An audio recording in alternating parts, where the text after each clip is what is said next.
tu edición. Mm. Po- ¿Cómo se te ocurrió? Vamos, por no alargarnos mucho, ¿cómo se te ocurrió esto? ¿Cómo te lo planteaste? ¿Por qué? ¿Desde cuándo conocías a Semper? No sé, ¿cómo surgió? Porque es un proyecto muy Eh, grande para... Mira, la idea que tenía siempre, yo, como estudiante, dando uno de mis últimos exámenes, leí un par de artículos sobre él en alguna revista. Me acuerdo que fueron varios artículos, y algunos, pero breves. Porque en esa época, estoy hablando de 1988, en esa época todo esto era muy o al mundo de habla inglesa, digamos, le llegaba como muy nuevo. El mundo de habla alemana lo estaba descubriendo y el mundo de habla inglesa era nuevo. Lo estaba redescubriendo y para el mundo de habla inglesa era una novedad siempre. Hasta hace poco era una novedad. Y leí un par de artículos que me impresionan muchísimo. Ujú. De casualidad, en un viaje me encuentro, acababa de salir el libro de Mulroney y Herman de los cuatro elementos en inglés, entonces lo Ah, compré sí. y es muy gracioso porque esto es una de las cosas de las que critico y de, de- no sé si vos lo has visto este libro. Sí, sí, sí, Eh, bueno, he visto partes. y yo me acuerdo de verlo y claro, vos ves una foto de un libro negro con un señor Jory de aspecto descuidado en la tapa y qué sé yo, y uno dice, bueno, voy a leer algo del siglo XIX, algo histórico, qué sé yo, y yo como sabía, había leído los artículos, yo lo compré, pero yo creo que mucha gente no debe haber, eh, están cargados, vamos a decir así, es un material tan intemporal, siempre. Eso es la impresión que me dio yo cuando leí por primera vez de este tema, que, insisto, un estudiante, y era en pleno posmodernismo, y las revistas estaban llenas de palabrerío sin mayor sentido, y uno leía estos artículos y es como un mazazo en la cabeza, ¿no? Es como Ujú. decir, es una revelación. Entonces, yo leí eso y a partir de eso hay algunas traducciones que siguen circulando en internet que hice en esa época a partir del texto de Morgan y Herman, o sea, del inglés. Y para mí eso era, digamos, suficientemente inspirador. Y de vuelta, uno a partir de eso puede llegar hasta elaborar muchas ideas, porque son tan ideas Ujú. raíz, ¿no? Tan básicas a partir de las cuales uno puede construir. Sí, ¿Sabías? O sea, dices que las traducciones esas las hiciste del inglés. Eso fue en los años 80, ¿no? Porque era del 80 eso y... fue en el 89, 90, 91, 92, sí. Vale, vale, bueno, me digo por ese libro porque era de esa época, a finales del Sí. 80. Pero los hiciste del inglés. ¿Cómo aprendiste alemán para tener el nivel del... Y ¿Y yo, cuándo yo en empezaste? el pasa todo esto, todos esos eran apuntes para los alumnos hechos de manera muy informal, ¿no? Pasan los años, en 2004 sale la Sí. traducción al inglés del estilo, y la leo y la marco, no sé si la llegás a ver acá, todas esas orejitas, yo iba marcando, decía, este párrafo lo voy a tener que traducir, porque en ese momento no estaba enseñando, estaba viendo afuera, y decía, pero esto hay que traducirlo para hacer una nueva separata, ¿no? Porque es muy importante. Claro, al final estaba todo marcado, todo el libro marcado. Y, y justo se produce la crisis esta financiera, se paran los proyectos en que yo estaba trabajando. ¿Vivías en eh, Argentina en ese momento o estabas viviendo fuera? no, yo estaba en New York en ese momento. Ah, Y entonces se para eso y tengo la imagen de tener, yo tenía este libro marcado así al lado de la cama un día y digo, bueno, este es el momento, ¿cuándo si no ahora? Es una situación de esas que vos decís, se da todo para, la vida te está diciendo, bueno, hacelo.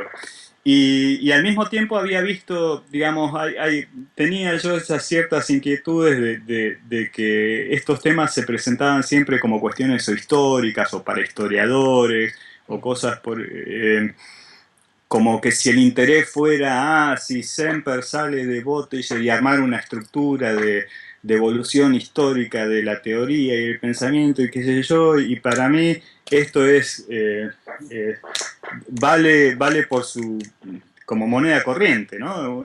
Para mí esto vale por lo que dice. Después las otras cosas pueden tener interés o no, pero digamos lo primero importante es entender lo que está diciendo este tipo. Y, Y, y así es como que yo primero empecé, me acuerdo, les escribí a Mowbray que me deriva al Getty, y yo les escribí y mi primera intención era traducir desde el inglés. Yo en esa época había de hecho perdido mucha de la sutileza del español. Y, sí, tuve que volver a aprender español, digamos, para redactar con la riqueza que exigía la traducción de Semper. Y no sé qué tal bien me salió, pero digamos, al principio tenía dificultades grandes. Y en ese proceso, yo me acuerdo, claro, uno lee y es un libro tan grande que es imposible leerlo, es imposible no empezar a saltear en algún momento. En algún momento, viste, vos estás leyendo de la cerámica o de las molduras, de la evolución del dórico y qué sé yo, y uno dice, bueno, entiendo más o menos qué está diciendo, pero no me voy a detener a ver cada maldito templo dórico. Eso yo entiendo que al lector le puede, y eso traté de combatirlo yo con las imágenes, porque para traducirlo uno tiene que entender qué está diciendo el tipo, no puede saltear y decir, bueno, ya está. Claro. Y entonces te pones a buscar los templos para entender qué exactamente está diciendo este hombre que está señalando en ellos. Y en ese trabajo me voy dando, bueno, también en la primera lectura yo decía, acá hay cosas que no se entienden bien, hay cosas que de traducción que son raras, entonces estas las voy a tener que ir a verificar al libro en alemán, que no sabía, en concreto mi experiencia con alemán era muy limitada y técnica. Sí, bueno, eso te había preguntado, ¿no? Que cómo habías llegado a ser capaz de leer el alemán, y un alemán, además, un poco antiguo, Sí, ¿no? sí, mi única experiencia con alemán era de muchos años antes digamos, y no traduciendo yo mismo, con otra persona, términos normativos, normas, Ajá. que es normas técnicas que son, yo era el que entendía de qué se hablaba, otra persona era el que entendía alemán, y entonces las normas técnicas no importa la construcción, porque todo el lenguaje es positivo, directo, si vos das vuelta al orden de la oración, el concepto es el mismo, ese es el objetivo de la reacción de la norma técnica. En cuanto a uno hace literatura o este tipo de reacción, Sí, no. imposible. Hay cuestiones que tienen que ver con el tono, con el ritmo, etcétera, con alusiones. Y entonces, claro, cuando yo me pongo, había algunos párrafos que yo tenía certeza que habían tenido algún problema de traducción, y cuando me los pongo a ver en alemán, al principio con un diccionario, digamos, eso fue como una mancha sobre papel secante, digamos, ¿no? Digo, no, este párrafo no es así, y después me empiezo a extender, a extender, a extender, y terminé estudiando alemán, empezando de esa manera tan irregular, digamos, y después estudiando, acompañándolo, y terminé, hubo un momento, me acuerdo, que yo había armado un primer boceto a partir del inglés. Yo había armado un primer boceto como decir, bueno, quiero primero entender la idea general. Primer boceto te estoy hablando de, no me acuerdo si fueron 3 o 6 meses de trabajo, o sea, digamos, pero el primer boceto donde decís, bueno, esto es lo que está hablando, y y, y eso básicamente lo tuve que tirar a la basura porque cambiaba todo, cambia, digamos, uno al pasar del alemán directo al español puede ser mucho más fidedigno que por el intermedio del inglés. Y me acuerdo que en algún momento que hasta me emocioné porque hay en la edición en inglés, probablemente por algún problema del diseñador, se comieron un párrafo. Hay un párrafo que se lo saltearon. Entonces alguien estaba diagramando y voló el párrafo. Y claro, y cuando yo traduje directo del alemán, me resultó mucho más fácil que traducir desde el inglés. Entonces ahí me acuerdo que me dije, bueno, estoy haciendo las cosas bien. Perdía. Y eso fue así, fue traducir eso, y sí, pedía ayuda, digamos, cuando había alguna situación muy complicada, recurría a cualquier cantidad de gente para que me ayude, pero esto de vuelta, son esas cosas que una vez hechas uno dice tiene mucho sentido, pero andando uno se va dando cuenta, no tiene ese sentido de rumbo, ¿no? Uno lo va haciendo, después te das cuenta que tiene sentido. Y lo que sí es claro es que es mucho más fácil para un arquitecto aprender el alemán necesario para hacer la traducción Ujú, que para alguien que no es arquitecto y sabe perfecto alemán traducir un texto de estos temas. O sea, le hubiera tomado ujú. 25 años, que es lo que yo llevo escribiendo este tema, a alguien que sabe alemán para entender de qué te está hablando a Semper. El otro proceso es arduo, es exigente, este, pero no es imposible como yo lo hubiera juzgado si me hubieran dicho esto es lo que vas a hacer. Bueno, tomó mucho más tiempo que lo que yo esperaba, ¿no? Sí, 3 años, ¿no? Decías que tenías la idea de que fuera uno y Sí, que fue el triple, ¿no? sí. Y aparte 3 años intensos, no es 3 años, Ok. tiempo distribuido a lo largo de 3 años, sino, o sea, más que 40 horas semanales. Después fue, digamos, las otras cosas de mi vida, de toda orden, tuvieron una participación muy reducida en mi vida a partir de la irrupción de esto, que aparte son esos proyectos que una vez que estás a mitad del camino, que ni siquiera sabes si estás a mitad del camino, un tercio, la mitad o dónde, ya no los podés abandonar. En algún momento yo pensé incluso, decía, bueno, esto tendría que ser un esfuerzo colaborativo, esto no lo puede hacer una sola persona.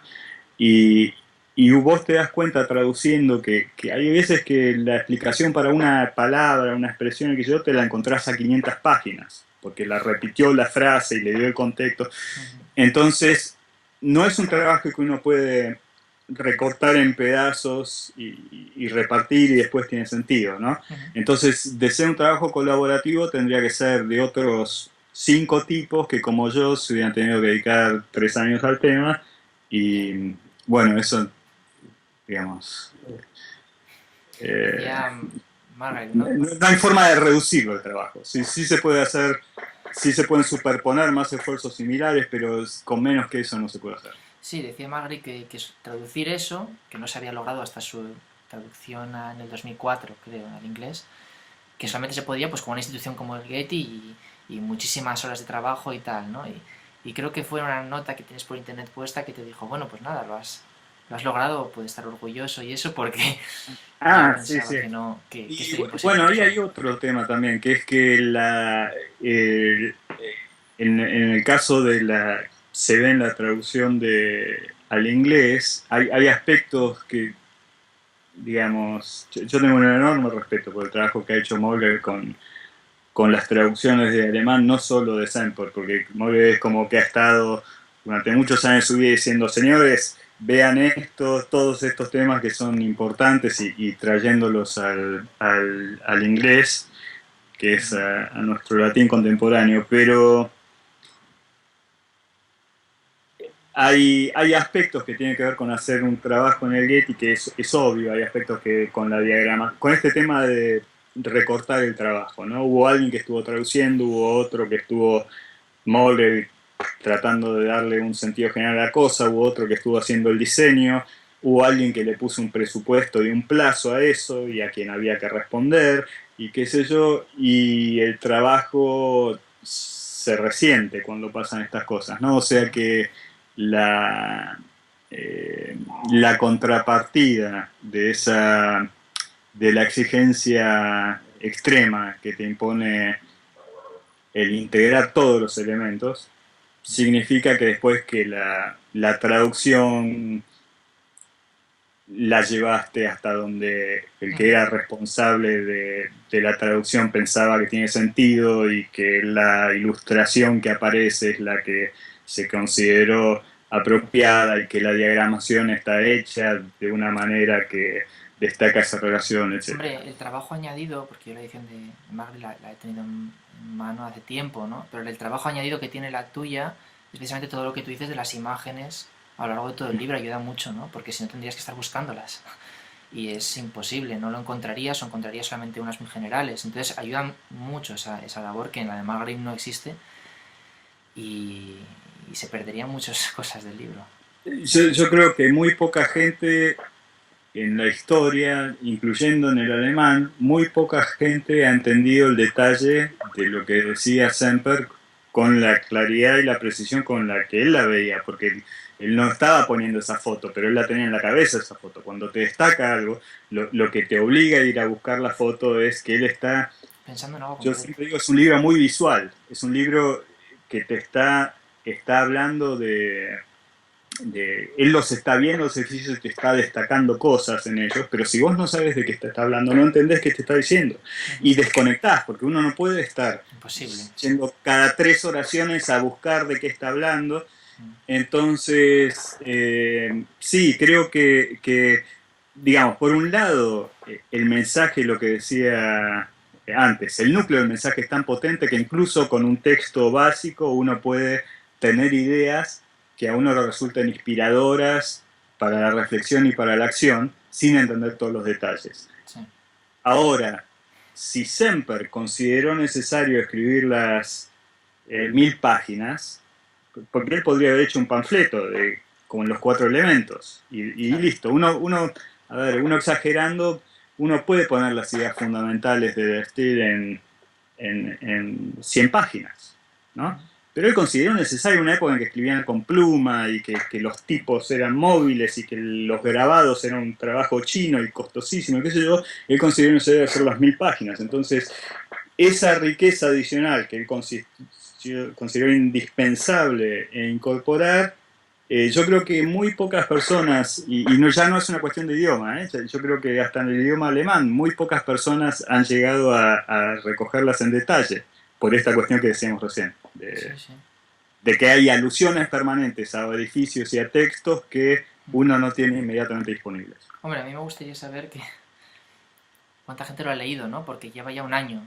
Tu edición lleva ya un año, desde el 2014, y Que la lo de hayan Manolip leído, lleva desde el 2004. O sea, sí, que lo hayan, sí, no sé, la edición de Mogul en inglés tuvo bastante difusión. Está en todas las bibliotecas, etcétera. eso seguro, va a ser interesante. La edición en español, que probablemente en algún momento se vuelva también edición en inglés, yo no sé cuántos los han leído, pero entre la edición digital y la impresa se deben haber, no lo sé, pero es como si te dijera, deben estar en el orden de 250, 300 ejemplares, algo así. Que Entre las dos, ¿no? Has dicho.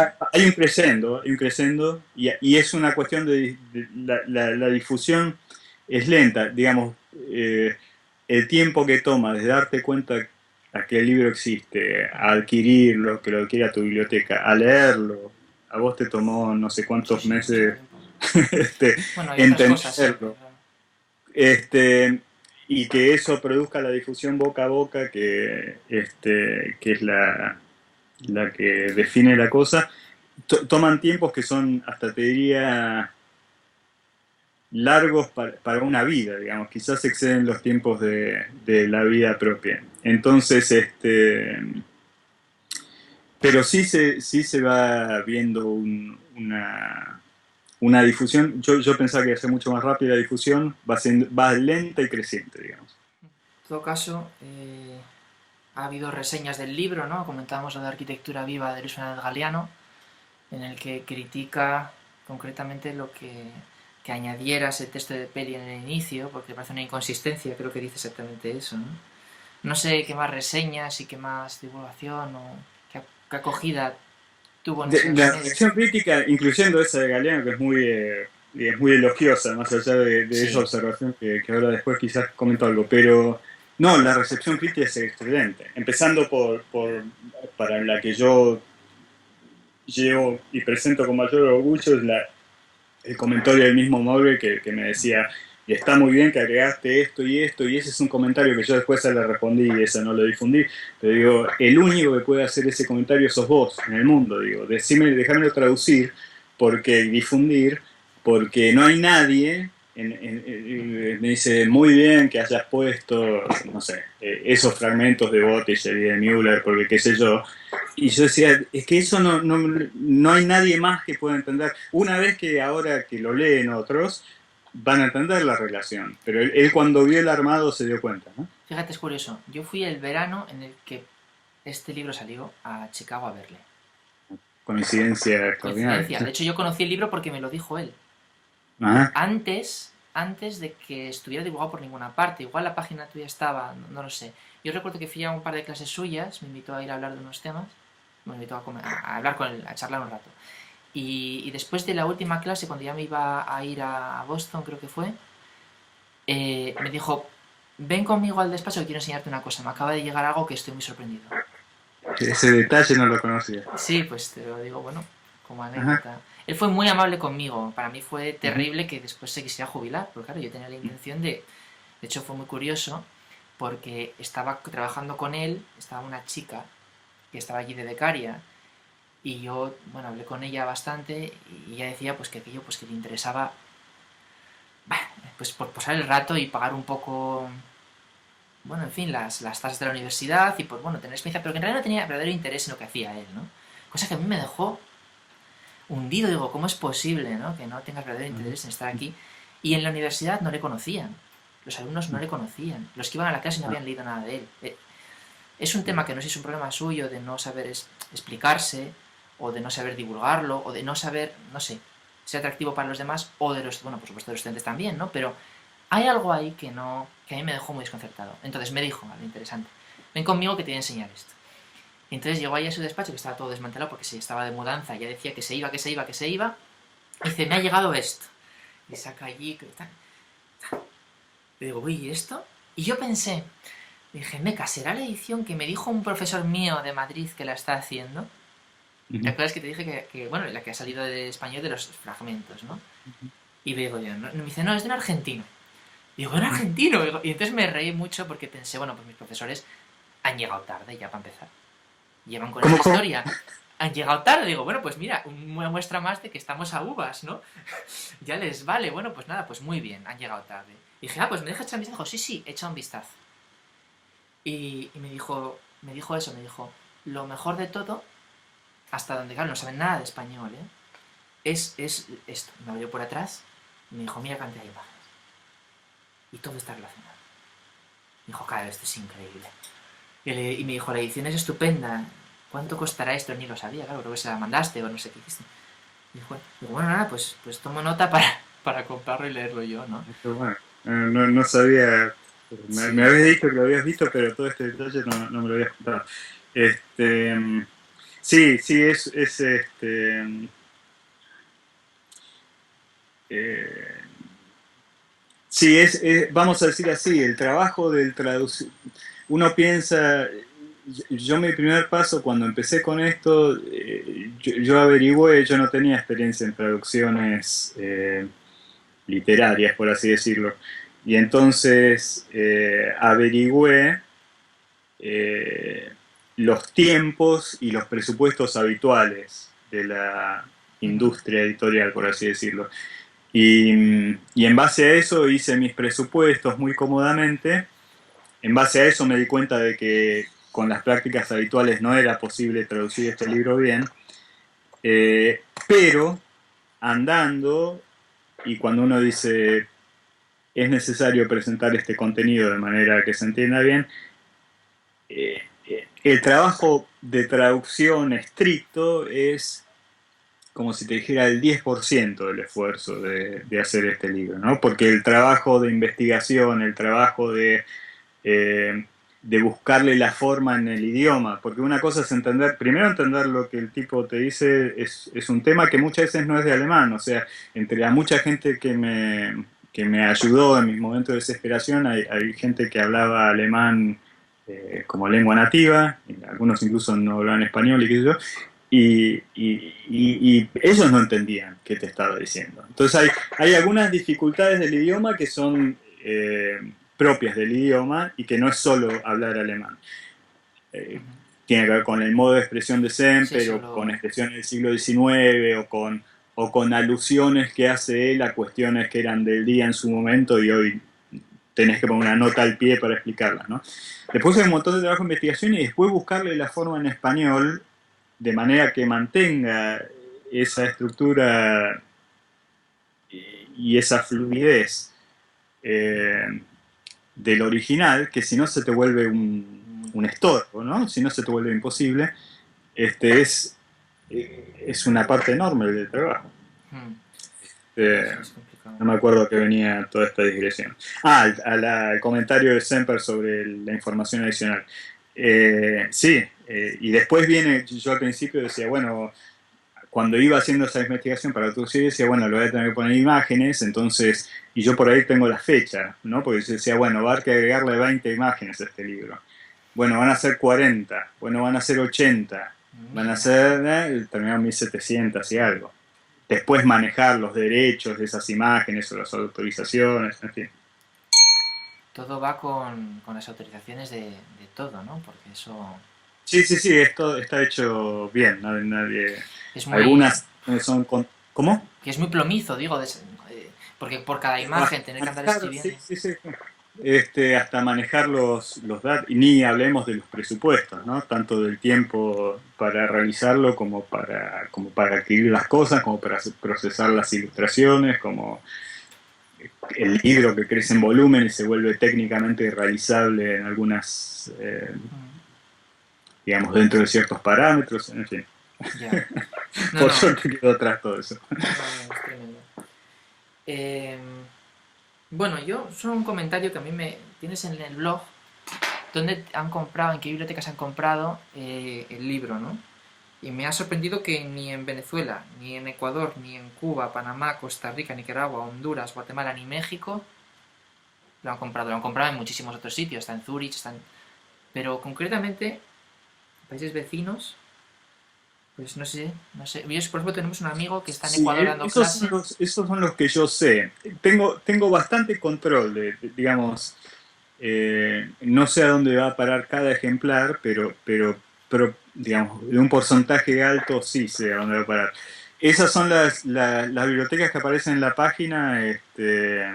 Si uno busca siempre estilo bibliotecas, cae en esa página y te dice, y esa página armé justamente para la gente que quiere verlo, el libro, quiere estudiarlo y sabe dónde ir. Hay algunos países de los que no tengo noticia que esté y lo más probable es que en la mayoría de esos efectivamente no esté. Pero es lo que te decía antes, toma un tiempo. A mí una cosa que me da alegría es que hay, en España sobre todo viene pasando,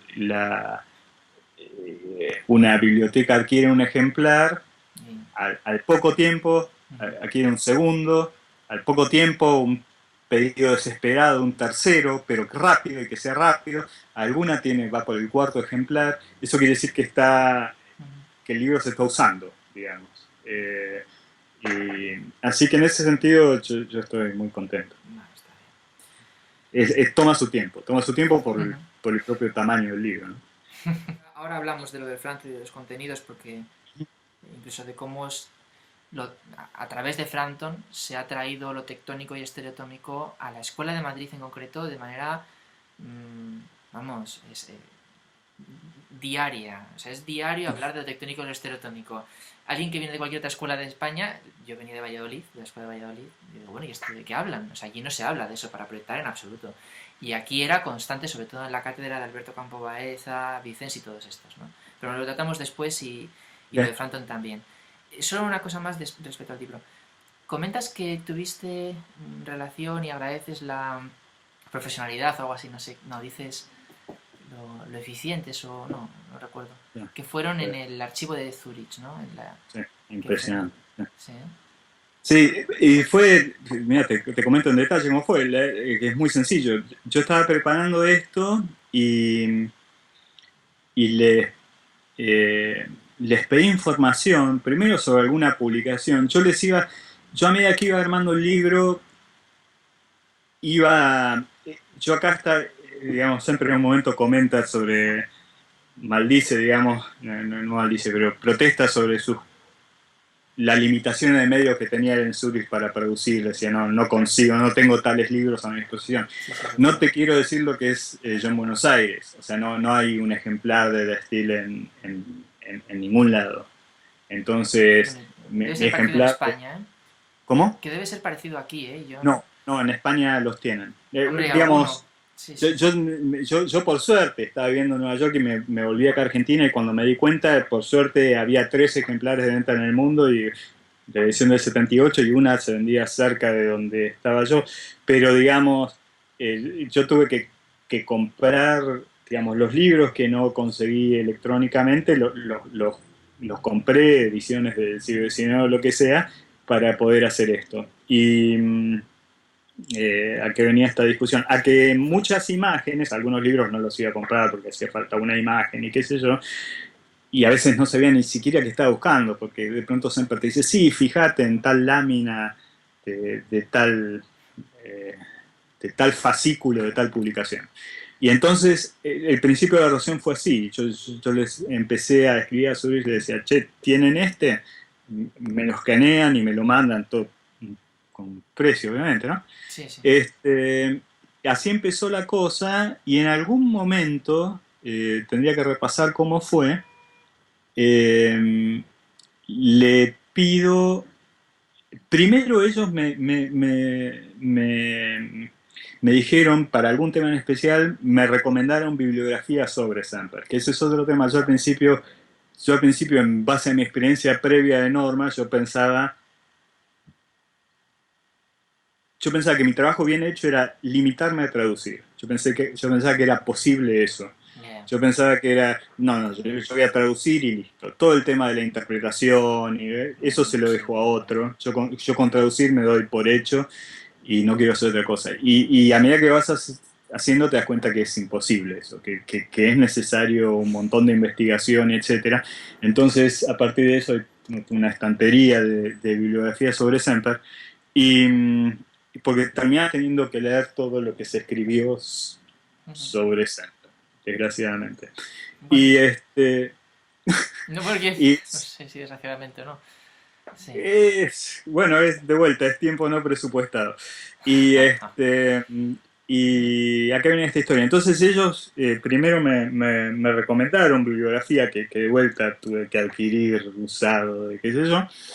Y después, cuando yo le pedí originales sobre ilustraciones que no habían llegado a aparecer en el estilo o que habían sido usados para otros artículos de Semper publicados Ujú. que mencionan, por ejemplo, cuestiones del tercer tomo nunca hecho, qué sé yo. Y ellos tienen indexado digamos, los manuscritos o de pronto alguna expresión de Semper, que en la primera edición aparece de alguna manera, en la segunda de otra, Mm. y uno dice, bueno, hay que ver qué decía el manuscrito. Entonces, ellos tienen, la verdad que es maravilloso. Es mucho más fácil para mí desde Buenos Aires conseguir esas cosas en Zurich y digitalmente, ¿no? Que otras cosas que uno pensaría que en cualquier otro lugar. Así que digamos, sin estar en Zurich, uno se sentía como si estara en el medio del archivo de Semper, accediendo a toda la información. Y aparte con un entusiasmo, ¿no? Con un placer. Aparte con eficiencia, con entusiasmo. Bueno, muy bien, la verdad es que es de agradecer. En el prefacio cuentas que también te acercaste a Auer, bueno, no sé cómo se pronunciará, ¿no? Por Duncan, Mm, entre otras mm, referencias. Supongo que eso estaría dentro del contexto de lo que ibas estudiando para... sí. Entendiendo. Vale, vale. Eh, Eh, sí, sí, en realidad todo mi interés, volviendo al otro, suponete, Mulgrew tiene un interés arquitectónico de alguna manera, pero es la visión sobre todo del historiador, que le interesa entender eh, el orden completo del mundo de las ideas y sus interrelaciones y qué sé yo. Y mi interés en ese sentido era opuesto. Yo pongo el foco en Semper y digamos, así como la mancha secante que te decía, todo lo que sea necesario para entenderlo a Semper como si uno pudiera, yo decía, mi objetivo es que sea como si uno estuviera leyendo con Semper al lado. Entonces, tiene que entenderse así. Entonces, si yo hay algo que no entiendo, yo tengo que poder repreguntarle y Semper me había dicho, y fíjate en tal lado. Bueno, eso es lo que... a partir de ahí sí, terminó Eisenhower, terminó alguna de las conferencias que aparecen adelante. Bueno, la conferencia de Semper sobre Adorno, me meto en eso porque la mencionas, Mulder, en su introducción, y hay palabras que pueden tener traducciones ambiguas, por ejemplo, ¿no? Hay palabras que vos no sabés si quiere decir regularidad o legalidad o legitimidad o qué sé yo. Entonces, sí, bueno, quiero ver cuál de esas acepciones es la que corresponde. Y encima vos buscás, decís, bueno, voy a ver cómo la traducen los otros, todos los otros lo traducen de manera diferente. Entonces, bueno, no queda otra que empezar a ver la conferencia. Y empiezas a ver la conferencia y te das cuenta que la conferencia es esencial para entender lo que dice Der Still. Lo mismo pasó con los fragmentos esos de Bottiger, que es una tortura, eso es una tortura todavía mayor que Semper. Este, y Müller de vuelta, otra cosa, una de esas cosas que viste, vos sabés que está ahí, está alrededor y estás tratando de evitarlo hasta que un momento no lo podés evitar y tenés que decir, bueno, al único que no llegué a hacer eso bien es con Rumor, que me parece que intenté, pero me fue demasiado y me pareció que el costo-beneficio ya no lo justificaba, digamos, pero es otra de esas cosas. Te refieres al de las obras italianas, ¿no? Sí, Sí, eso, y sí, sí. Además a él le afectó mucho, ¿no? Lo conoció en Italia. Quiero recordar haber leído que lo conoció en los años 30, quizá. sí, cuando era Sí, cuando bueno, y todo se... el concepto de la estética práctica. Y yo de Rumor, Y la cantidad de información, ¿no? Y de datos de obras. Yo creo que también eso le debió de influenciar bastante, ¿no? Bueno, por lo que me parece haber leído por ahí. Quiero decir, esa visión como un poco concreta, ¿no? No lo sé, no sé. Esto no... mira, yo de muchas cosas no sé más que lo que te voy a decir, pero por ejemplo, Rumor era, digamos, de vuelta, en un ambiente que siempre después critica, se despacha contra eh, ¿cómo es que se llama? La estética especulativa o la filosofía de la estética, en donde uno trata de entender las cosas a partir del, de la elaboración de conceptos, vamos a decir así. Rumor es el que empieza a hablar, tengo entendido que las frases de la estética práctica, y era un tipo que era un bon vivant, digamos, que se la pasaba en Italia paseando, hizo algunas apreciaciones que fueron importantes eh, sobre el arte italiano, pero después, por ejemplo, era cocinero, o sea, y no sé si tiene escritos sobre cocina. Ah, O sea sí, que sí, sí, sí, eso sí lo he visto. Sí, sí. entonces, era un tipo, insisto con esto, Pero sobre la historia de la comprometido cocina. Sobre la historia de claro, la cocina y pero los alimentos. lo que te quiero decir es que era un tipo, eh, y esto es todo lo que sé del tema, es que mi percepción es que era un tipo muy,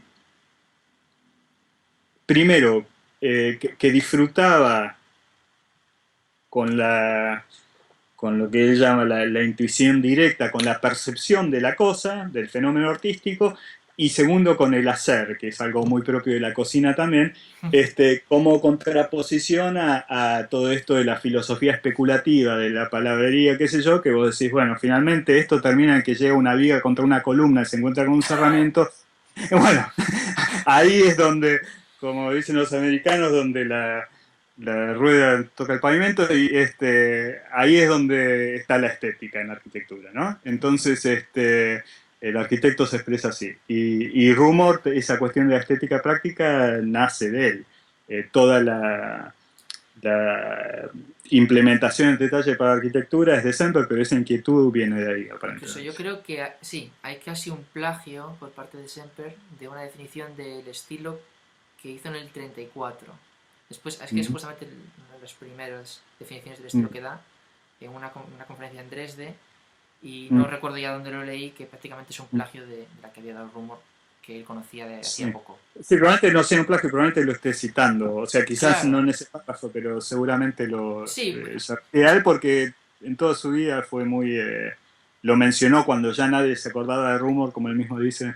Claro, es curioso, ¿no? Porque claro, no aparecen las citas como tal, pero se da por sobreentendido por el ambiente en el que se está diciendo, ¿no? Es Mm. como ahora, algún libro que he encontrado, físico impreso, que están hablando, por ejemplo, de un grupo de filosofía de Asturias, que tiene bastante importancia en América Latina, que es Gustavo Bueno y el materialismo filosófico.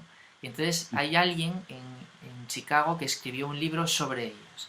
Y como Mm. todo lo que había accedido a esta persona estaba en internet, en lo que es la revista de internet, que es el Catoblepas, pues en Mm. realidad no se preocupaba de citar. Él ponía entre comillas Ah, y decía, claro, y búsquelo en Google. claro, O sea, ¿para qué voy a sí, ponerme yo aquí a ponerle web? Ras? sí, No, no, sí, búsquelo en Google. No estoy... Y sí, entonces había sí. gente dentro del grupo que decía, nos está plagiando. Y decía Ah, Gustavo, qué tontería. Lo está dando por hecho que no hay que ponerlo. Es claro, una tontería, es una redundancia. Está fácil de buscar. Google, comillas, comillas, enter. sí, Ya está, ¿no? sí. Entonces hay muchas formas, claro, de citar y probablemente sea en ese sentido, ¿no? Por el ambiente, Ujú, lo que estaba diciendo el sentido, pues lo estaba referenciando y ya está, ¿no? ujú, No. ujú. Pero bueno, yo creo que era Maglib quien decía que casi lo plagiaba, pero no te sé decir exactamente dónde leí eso. Bueno,